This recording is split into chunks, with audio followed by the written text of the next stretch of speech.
Bonjour Thierry. Ça va, Damien? Ça va, on se dit vous, hein. On va se dire vous quand même. On se dit vous? Normalement, oui. Ouais, bah ça c'est comme tu veux. Bon, hein, comme ça, tu veux aussi.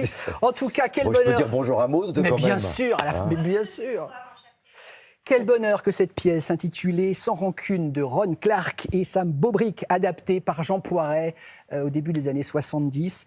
J'ai vu cette pièce le soir de la première, donc c'est à Hébertot, ça a commencé mercredi soir. C'est efficace, c'est drôle, ça rit beaucoup. Vous êtes Georges Ménigaud, un sacré éloustique quand même. Hein. Ah, c'est un personnage. Un PDG un peu Oui, hautain. c'est le genre de PDG qui doit être au CAC 40. Enfin bon, qui vit très très bien. Qui pense que sa femme est heureuse parce qu'elle a plein d'argent. Voilà, qui vient de marier sa fille. Oui.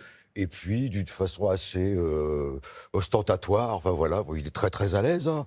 Voilà, il estime qu'il a fait un des plus beaux mariages qu'on ait pu voir. Et il en a vu des mariages. C'est vrai. Et pas de la purée. Oui, c'est vrai, c'est vrai. Et puis, il apprend que sa femme... Et sa femme, en train de ranger ses petites affaires, qu'est-ce que tu fais?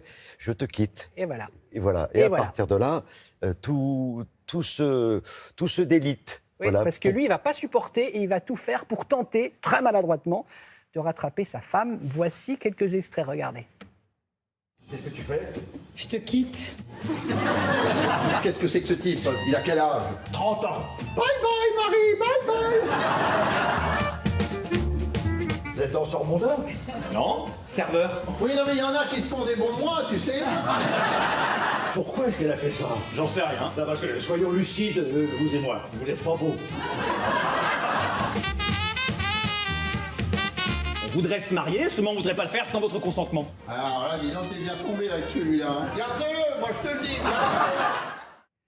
Quelle belle distribution, Julien Cafaro, qui est très drôle, qui est votre associé dans l'histoire, qui est vraiment, vraiment, vraiment drôle. Quelle modernité cette pièce, Thierry. Je me suis dit, écrite en 73, la femme, il y a une place prépondérante, elle en a marre de son mari, elle le plaque pour un petit jeune qui n'a pas d'argent. Et voilà, Marie, alors Marie Parouti, qui fait ma femme, ma délicieuse femme, même si elle me quitte.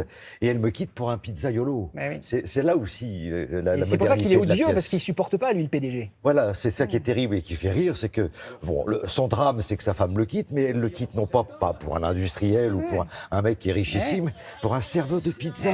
Il passe les plats. Et là, il ne supporte pas votre personnage. Et ça, c'est terrible. Et ce que j'aime dans ce personnage, c'est important d'avoir de la tendresse, même si ce personnage est parfois de très mauvaise foi et un peu outrancier. Il aime sa femme. Il l'aime et il fait tout ce qu'il peut pour la récupérer. Votre personnage, Thierry, il m'a fait penser au rôle que ce génie de la comédie a souvent incarné, c'est Louis de Funès. Il y a quand même un côté, je trouve, dans le personnage. Vous voyez, de Funès, il était quand même odieux avec les petits, il était sirupeux avec les grands. C'est un peu ça, quand même, ce personnage. Un peu, oui. Il n'y a surtout pas d'imitation, parce que ça n'aurait aucun intérêt, mais il y a une inspiration, parce que c'est quand même ce qu'on voit là.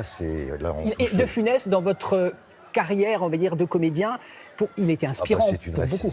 C'est une référence. Parce que là, on voit un extrait de Oscar, mais vous regardez le Grand Restaurant, vous regardez Jo.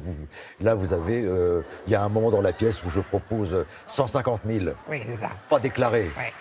À Genève. Bon, là, tout à coup, il y a une petite inspiration de Funès, quoi. Voilà. Et puis alors, il y a Julien Cafaro, qui est un associé, qui est sur le. Alors lui, pour le coup, il est très humain, lui. Oui, très humain et un peu escroc sur les bords, quand même. Également. Donc Marie Parouti, qui joue ma femme, qui est formidable. Marie Coutances, ma fille, ma jolie fille, enceinte. Au bout de 8 jours. Oui, c'est ça. Et là, oui, parce qu'il ne peut pas supporter qu'il y ait eu un petit coup de canif dans le contrat. Oui, parce qu'en plus, j'aime pas trop mon gendre. Non, c'est vrai, c'est vrai. Vous le trouvez un peu... Oui, je l'ai viré. Oui, c'est ça, vous l'avez viré, évidemment. Vous confirmez, Thierry, que ce type de pièce, c'est de la mécanique, de l'horlogerie de haute précision.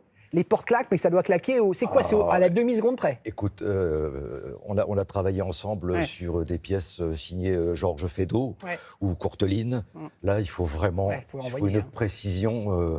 L'horlogerie suisse, quoi. Voilà. Je viens tous les soirs avec un petit coucou dans la poche. Voilà, chaque effet doit tomber au bon moment. Et ça marche. je le redis, ça fait quoi? Ça fait 24 ans que je vois à peu près 3 pièces par semaine. Vraiment, et c'est pas parce que c'est vous, Thierry, l'invité. La pièce, elle est drôlissime. J'espère que ça va être un carton parce que vraiment, parfois, on a des boulevards qui flottent un peu, c'est pas très bien écrit. Là, c'est divinement écrit, c'est super bien joué. Il y a Jean Poiret qui a adapté cette pièce. Vraiment, allez vous régaler, allez rire au Théâtre Hébertot. Thierry... Je termine parce qu'il faut que je te raconte une anecdote. Cette pièce, je l'ai jouée il y a 30 ans. Non. Vous jouiez le pizzaiolo. Je jouais le pizzaiolo. Ah, c'est drôle. Et quand on m'a appelé il y a quelques mois pour me proposer, c'était un cadeau de la vie, quoi. Et le rôle de Georges Ménigaud, que j'interprète sur scène aujourd'hui, était tenu par Roland Giraud. Ah. Et voilà, donc je pense tous les soirs à Roland. Et Gérard Hernandez faisait le rôle de Julien Cafaro. Voilà. Et c'est Mathieu Birken qui fait le pizzaiolo. Qui Beau gosse, part avec ma femme. Qui vous pique votre femme. Thierry, bon, vous êtes là chez nous ce matin. Je me suis dit, Thierry, on l'associe quand même, et heureusement, à de jolis fous rires. Donc, on a compilé quelques moments cultes de votre carrière d'animateur. On ne s'en lasse pas, Thierry, et avec le plaisir. rire, ça donne ça. Regardez. Ok, moi je découline, mais vous, franchement, je suis à l'abri, là. C'est pas sexy, hein. Je suis protégé, là, je suis tranquille. On dirait un schtroumpf blanc. Vous allez bien, Geneviève? Eh ben écoutez, ouais, ça va. Vous n'avez pas une petite barre, là? Moi, j'ai une grosse barre. Une grosse barre.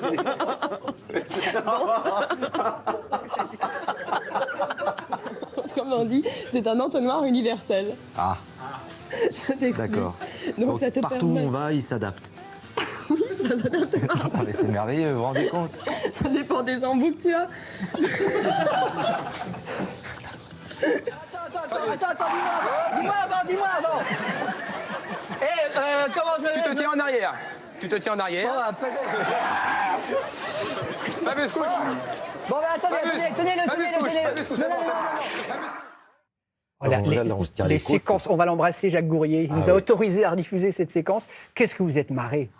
J'ai eu cette chance sans faire le genre, c'était mieux l'ancien avant, combattant. l'ancien combattant, mais vraiment, je me suis bien amusé, quoi. J'ai eu cette chance de présenter Motus, de venir vous voir régulièrement sur Télématin, de présenter 40 degrés à l'ombre. Vraiment, j'ai été gâté parce que tout ce que j'ai fait et ce que je fais, je le fais avec la joie. Et parce que, pour avoir bossé avec vous, parce que vous le faites aussi avec le cœur et beaucoup de générosité, il y a peut-être ça aussi.